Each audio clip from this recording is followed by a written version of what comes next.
Hi guys, Sarah Lee here, MyCarlady, and today we're going to talk about forward collision alerts and automatic forward collision braking.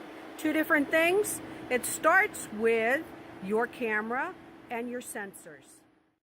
So this is the actual camera right here.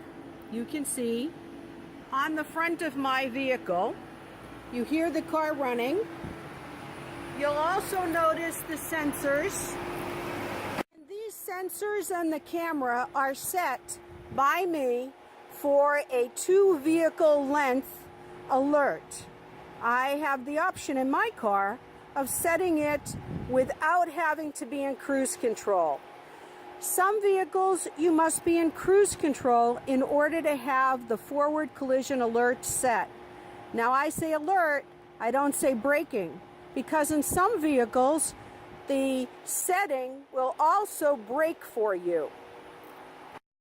The difference between forward collision alert and forward collision braking is in the one display you see here, I am noted on my dash that there's a certain number of seconds based on my speed and the car in front of me and how fast they're going, that I will get either an alert on the dash or an audible alert that tells me, hey, pay attention and slow down, hit the brake.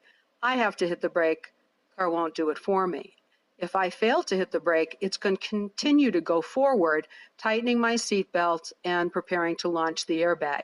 In true forward collision braking, the car senses that I have not applied the brake, the car is continuing to go forward, and it applies the brake, stopping the car, applying the seatbelt tightening, and getting ready for the airbag. I still have control with my anti-lock brakes to steer away from the rear bumper of the car in front of me, but the car is going to do the braking. So as you're shopping for your next vehicle, check out this technology, but make sure you understand, is this alert or is it true braking? This is the MyCarlady Tip of the day on forward collision alert versus braking. If you have any questions, feel free to reach out to me at mycarlady.com.